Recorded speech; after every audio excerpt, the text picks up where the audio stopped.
8 is such a pretty number. It's my favorite. And it's said to symbolize inner strength, infinite opportunities and abundance, as well as energy and life lesson cycles. The number 8 makes me think of the feminine form, of softness, of movement, of creativity, of the 8th day of creation, of the moon's phases, of doing and undoing, as well as the continuous evolution within the ebb and flow of being a student at the foot of the hill and being a master at the top of the mountain. Shout out Lauryn Hill. 8 also reminds me of the concept of forever, and how everything that was and the possibility of everything that is to be is connected and exists in the present moment.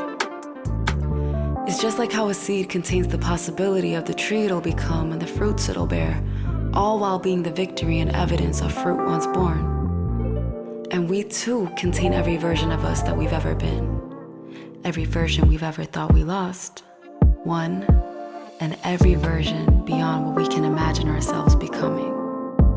Now look at the material. Isn't that beautiful?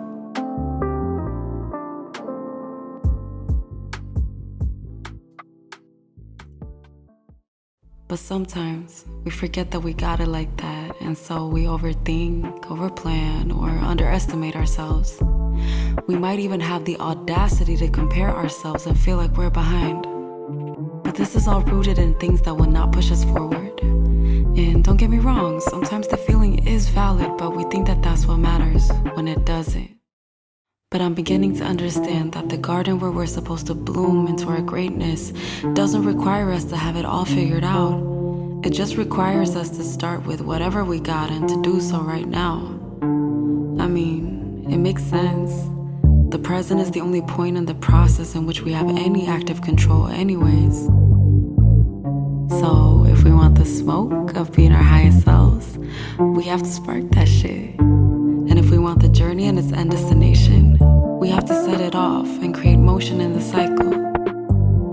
And yes, God gave us the seed and will give us the tools and the guidance we need, but we have to tend the garden, and we have to show up every day in whatever capacity we can, and never stop.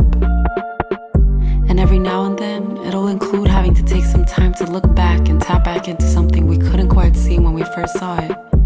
And that's okay. It's low-key part of the development plan. And the number 8, it's my reminder of all of this. It snaps me back into the current moment if I ever wander off. It reminds me that the journey is a cycle, but that elevating up in it is a choice. And things may not always make sense, but life tends to come full circle eventually. So even if it might feel like the story is just beginning, or that the story is stuck, it is and was always being written, whether we're aware of it or not. Chapter 1, the introduction of 8.